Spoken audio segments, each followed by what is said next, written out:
Grabe pa naman yung sili na to. Napaka-spicy. Maliit lang pero super spicy mga kapatid. Ito ang tawag nila, isa sa mga tinatawag namin na darang demonyo sa Pampanga.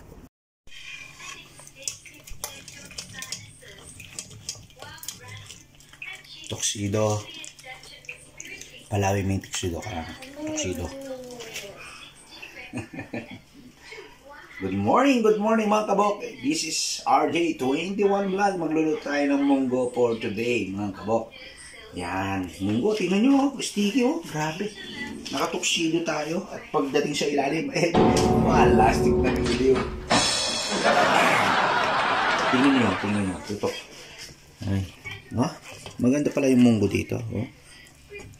Ay, gamot sa arthritis ito mga kabok. Tingnan nyo at kukuha tayo ng daon ng mamaya, sili. Yan, sa Pampanga ganon, kakatalbos ng kamote. Pero walang talbos ng kamote kasi dito. Yan, kung may celery sana to, no boy? Mas masarap, no? Oh. Yan, ito yung, gusto mo siyang mas malasa at masarap. Durugin mo, naalala ko nanay ko man.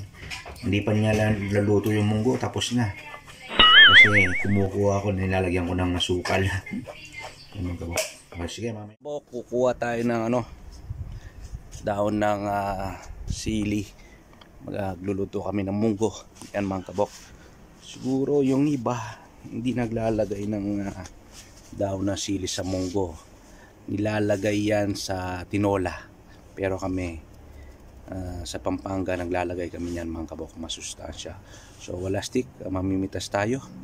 Panoorin nyo si RJ21. Nandito na naman tayo sa backyard. At ito yung tanim ni John Paul. At dito rin kami kumuha ng panggisa ng ng munggo, yung kamatis, yung walastik na kamatis mga kabok. Yun o. Grabe, laki. Yan mga kabok, mamimitas tayo. Yan, kukuha tayo ng daon ng sili. Yan. Yun, pag tinanggal mo itong pinaka dulo niya, lalong magkakaroon ng maraming bunga yan mga kabok. Yung iba sadyang tinatanggal yan yung unaan. Yan, napanood din natin. Kaya yan. Kapag inaalis mo yung daon ng sili mga kabok, yung sustansya mabilis na lalaki yung mga bunga niya.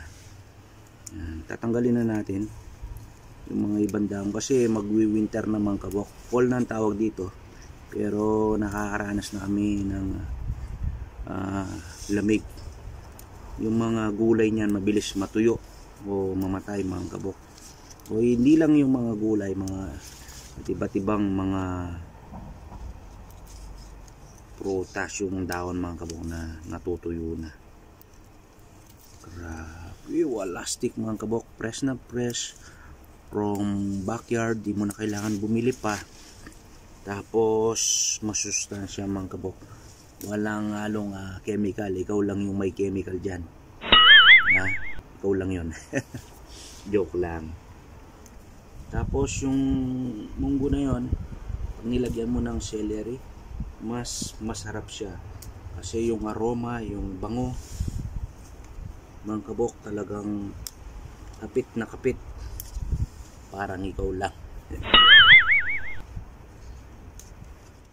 Yan mga kabak, ito yung lalagay din natin sa munggo.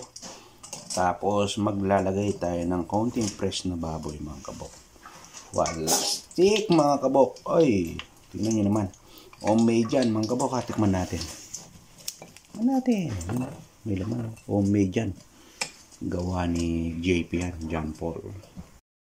Yun. Ito yung ating chef muna ngayon. Ay, grabe ito. Grabe.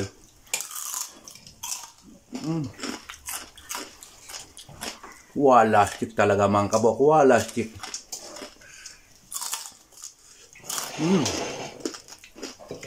Grabe. Yan mga kabok. Walastik. Gilo. Ayan, bali meron siyang fresh na baboy siyempre. yung may kaunting taba-taba. Tapos olive oil lang natin gagamitin. Half-cook lang muna. Pagka half-cook niyan, pwede natin isabay yung yung bawang. Pero dito ang ginagawa nila ay American style, di ba? Yung sibuyas. Pero tayo mauna yung bawang, mga kabok. Ang ganda ng texture ng baboy dito kasi talagang fresh. Balastik talaga ng kaboko. Hayaan lang natin maging golden brown yan at susunod natin yung bawang. Yan, mga kabok, pwede na natin ilagay yung yung bawang. Golden brown na yung ating karne. Yun. Wala, stick talaga. Cowboy lang yan. Tignan nyo. Lumabas na yung texture talaga. Yung lasa niyan. Oh, ang bango.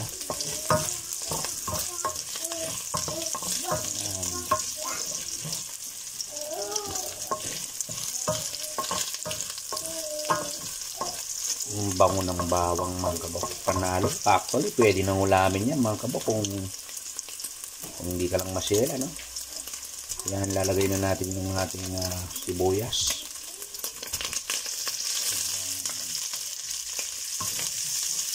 Halo lang natin yan. Hayaan lang natin na lumabas yung kaluluwa ng sibuyas. Pag lumabas na, pwede na natin i-drop yung kamatis. Yan, mga kabok, lumabas na yung kaluluwa ng ating sibuyas. Pwede na tayong maglagay ng pampalasa. Ito yung discard dyan. Yung habang ganyan, lagyan mo na ng pampalasa, mga kabok. Kapit na kapit yan sa ating sibuyas, bawang at yung karne. Tapos ilagay mo na yung kamatis. Yan. Ito yung talagang repatut na technique dyan, mga kabok. Wala, giliw, oh. Yahoo! Kala mo, galing eben, oh, muta. Sarap, bango. O, tignan nyo naman. Tapos maglalagay pa tayo ng dahon ng sili mamaya. At lalagyan pa natin ng cabbage, di ba? Boss? Chinese cabbage? Alright.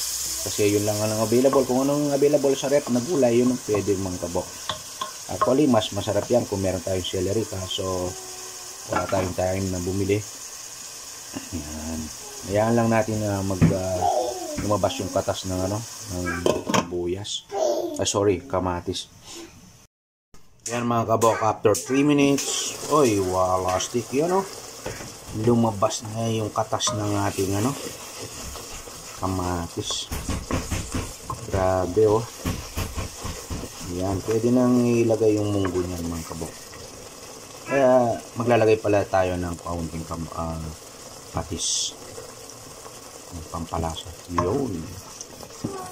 Panalong panalo, mga kabok. Tapos, mga kabok, ilalagay na natin yung munggo. Yan. Kanina nice mash. Nice mash na ni RJ21. Mana patok ito. Yan. Sige, lagay mo yan. Yun. Tangkit ang baboy yung mga patok ito. Yun. Wala, stick talaga, mga kabok. So, pakulo lang. Mamaya-maya, luto na yan, mga kabok.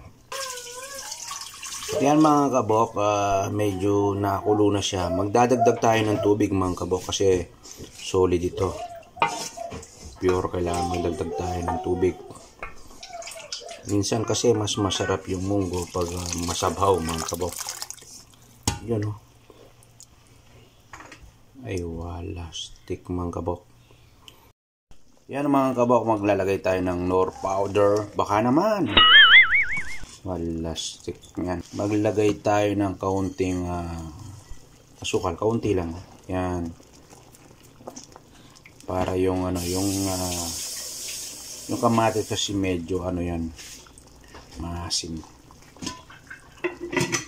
Tapos maglagay tayo ng ground black pepper o yung dinurog na paminta, mga kabok. Wala, stick talaga yun, oh. Grabe. Ay, ayos mga kabok. Panalo.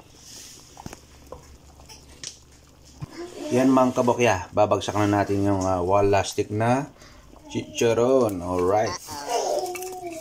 Yan o. Kung mapapansin nyo, may baby kasi kami dito. Yung aming baby Chloe. Na napaka-gifted. Yun o. Suwabe. Hindi tayo nagtitipid kasi pang family yan mga kabok. Lalaki ng mga chicharon. Pag lumambo yan, ay walastik giliw mga kabok. Yun o mga kabok. Pwede na natin ilagay yung dahon ng sili from backyard. O yun ang sinasabi ko. Tapos patayin mo na yung yung ating stove. Yan. Tawag dyan? Electric stove, no? Yung electric mga kabok. Yan mga kabok. Tapos sabay patay na ang ating electric stove. Yan. Pwede na yan mga kabok. Ay, laban na yan. Natikman nga natin kung panalong panalo. Yan ang mga kabok. Yan mga kabok, titikman na natin.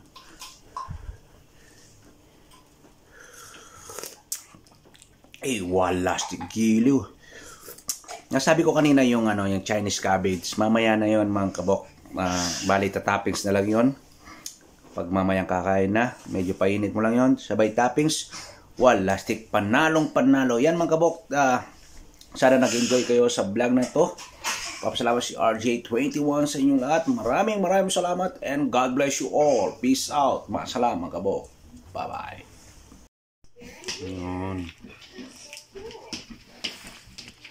Nakakabili na lang dito.